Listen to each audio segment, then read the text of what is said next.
Assalamualaikum warahmatullahi wabarakatuh. Perkenalkan, nama saya Megawati Sari Wibawa dari Prodi S1 Kebidanan kelas 2B semester 3. Di sini saya akan menjelaskan tentang sirkulasi peredaran darah janin.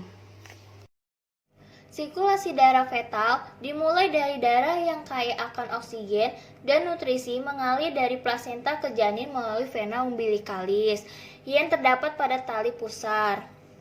Jumlah darah yang mengalir pada tali pusar sekitar 500 ml per menit melalui vena umbilikalis menuju ke hati.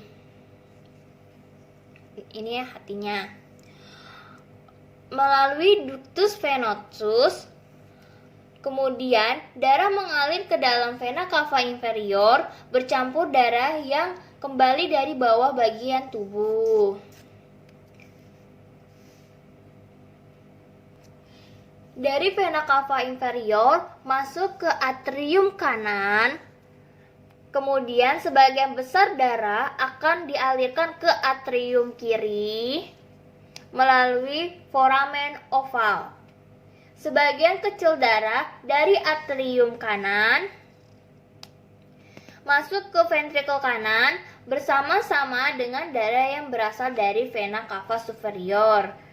Darah yang berada di ventrikel kanan masuk ke paru-paru. Tetapi karena paru-paru belum berkembang, maka darah yang terdapat pada arteri pulmonaris dialirkan menuju aorta melalui ductus alveolus botali. Darah mengalir ke paru-paru untuk pertukaran gas dan untuk memberi makan paru-paru yang tumbuh. Darah yang terdapat pada atrium kiri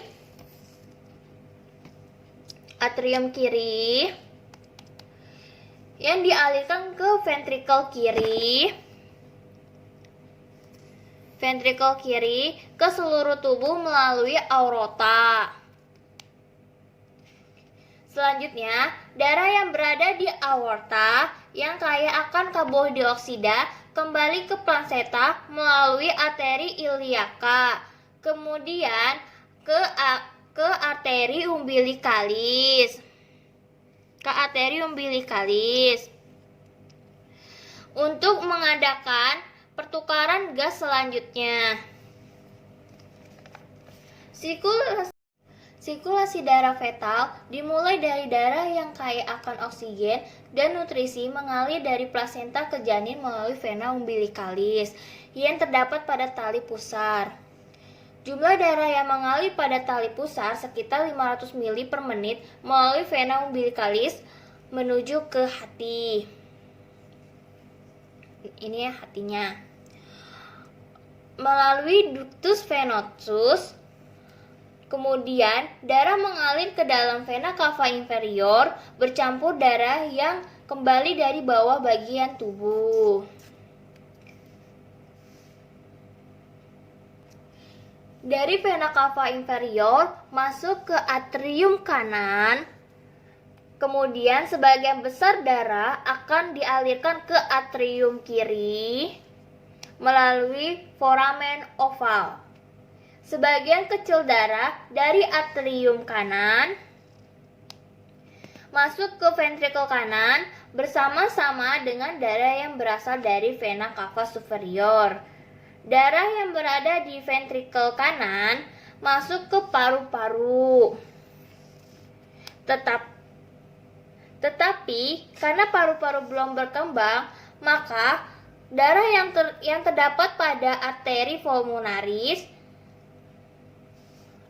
pulmonaris dialirkan menuju aorta melalui ductus alveolus botali. Darah mengalir ke paru-paru untuk pertukaran gas dan untuk memberi makan paru-paru yang tumbuh. Darah yang terdapat pada atrium kiri